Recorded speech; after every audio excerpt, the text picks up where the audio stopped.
Hey guys, it's Vicky, and today I'm here with another Flicks and Lit video, and today I'm going to be talking about the film adaptation of The Devil All the Time by Donald Ray Pollock. So if you guys watched my March wrap-up, you'll know that The Devil All the Time was my favorite read of the month. It was 5 stars. I absolutely loved it.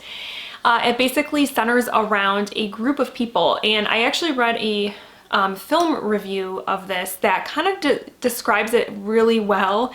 It's kind of like Pulp Fiction in the sense that there's a couple of different storylines going on that you're told and you're not entirely sure how they are related, but as the stories progress, they converge and they all become related. So it's kind of hard to give you a real synopsis of this story because there's a couple different ones going on, but they all come together. But it does center around people that are oftentimes not good, and it's very dark, very gritty. There's just a lot of bad stuff that happens. So going into the movie, I was a little bit skeptical because I wasn't sure how they were going to be able to tell those different stories, you know, and put it together into a movie. Because to me, it seemed like maybe like a mini series or a limited series would have maybe been better for that type of story. So I went into it a little bit skeptical. And I have to say that they did handle the storytelling aspect very well, of kind of giving you the different stories and slowly bringing them all together. And what really helped that was they had a narrator, and the narrator of the movie was Donald Ray Pollock himself. And his narration was great. He had that southern sort of gritty voice that really served the story like perfectly. And I think that the casting in this movie was pretty great. There wasn't anyone that I, you know, saw like or was watching the movie and thought, wow, like they're not working for this role. I really think that all of them really did a great job with the roles that they portrayed. Two that I particularly liked was the person that played Roy, and in the story, Roy is a traveling preacher who has a partner named Theodore, and they kind of go around preaching to different communities and have kind of this odd little shtick that they do. I won't say what it is because it's creepy, but fun, I guess. And I thought that the actor that played him was named Henry, what's his last name? Or I'm sorry, Harry Melling, who was in Harry Potter. He played Dudley. But he played that character, and he was great. He was great. The other actor that I thought really stood out to me was Robert Pattinson. I was really he was probably the one person cast that I was like, wow, I wonder how he's gonna do this, because the character that he portrays, I can't even remember his name, but he's a preacher as well. He's a bad preacher though. He does some bad stuff. He is a horrible human being, and I was just curious how he was going to play that role, and I was very pleasantly surprised. The way that he played the voice, he doesn't even sound like himself. For like the first little bit that he was talking, I was like, wow, he kind of sounds like Mickey Mouse. Like his voice was really high, and then he had like a southern accent going, of course, because that part of the story takes place in West Virginia.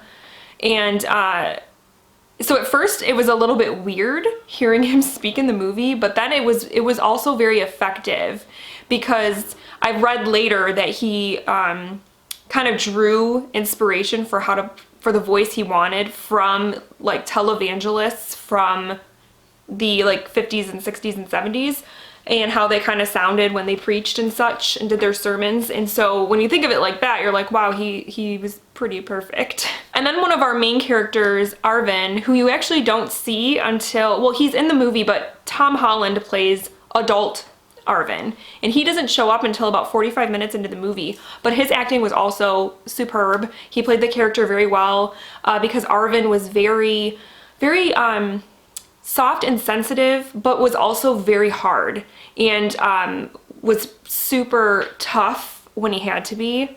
And so he played that part really well. He was very serious, which I know isn't something that Tom Holland usually does, but he nailed it. So yeah, all around the cast was great. I don't have any complaints about the cast at all. The only kind of thing I guess I have, if it were to be a gripe, was that some of the storylines they downplayed quite a bit, or they like compacted it down to nothing. So for example, the character Roy that I mentioned, his storyline, they shortened it quite a bit.